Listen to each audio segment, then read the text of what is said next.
Hello students, let's see the question. So the question is having two statements. We have to select the correct option regarding these statements, whether these are correct or not. Statement 1 is the plant body of bryophytes is more differentiated than algae. ये तो सही दिया हुआ है, क्योंकि अगर हम देखें यहाँ पे जैसे कि algae की अगर हम बात करें तो ये किसमें बिलोंग करता है, थैलोफाइटा. तो इवोल्यूशन के हिसाब से अगर हम देखें पहले कौन आए, थैलोफाइटा, और इनके अंदर क्या आता है, algae आता है.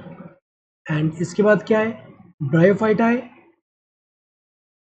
ब्रायोफाइटा के बाद हमें पता है टेरिडोफाइटा, देन इसके बाद जिम्नोस्पर्म, देन एंजियोस्पर्म. तो अगर हम देखें इवोल्यूशन के हिसाब से जैसे जैसे ये आगे जो इवॉल्व हो रहे हैं, यहाँ पे बॉडी ऑर्गेनाइजेशन कॉम्प्लेक्स होता जा रहा है. इसमें अगर हम देखें एल्गे जो है ये सबसे सिंपल होता है.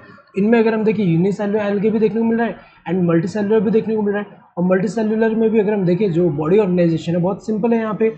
सो यहाँ पे अगर हम देखें तो ये जो होते हैं एल्गे में अगर हम देखें तो body organisation as compare to bryophyta इनका क्या होता है, सिंपल होता है. ब्रायोफाइटा में अगर हम देखें तो इनमें क्या होता है कि ये जो है बॉडी अगर हम देखें, इनका बॉडी अगर हम देखें तो जैसे कि थैलॉइड भी दिखता है, जैसे लिवर वॉर्ट हुए उनमें अगर हम देखें थैलॉइड जैसा बॉडी है. दूसरा अगर हम देखें तो दूसरा जो है वो डिफ्रेंशिएट होकर अगर हम देखें यहाँ पे लीफ लाइक, इसमें leaf like, then stem like, then जैसे कि रूट लाइक जो राइजोइड्स है.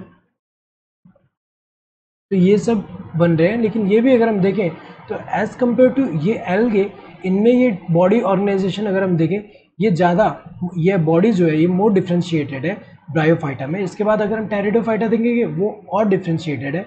तो अगर हम देखें यहाँ पे तो ब्रायोफाइटा जो है ये मोर डिफ्रेंशिएटेड है एज कम्पेयर टू एल्गे. ये तो सही दिया हुआ है. Statement 2, the main plant body of the bryophyte is diploid, ये गलत दिया हुआ है, क्योंकि इनका जो मेन प्लांट बॉडी है वो कौन सा है, गैमेटोफाइट. गैमेटोफाइट. तो ये क्या होता है, गैमेट बियरिंग बॉडी जो है, गैमेट बियरिंग स्ट्रक्चर है. तो ये जो होता है ये क्या होता है, हैप्लॉइड होता है.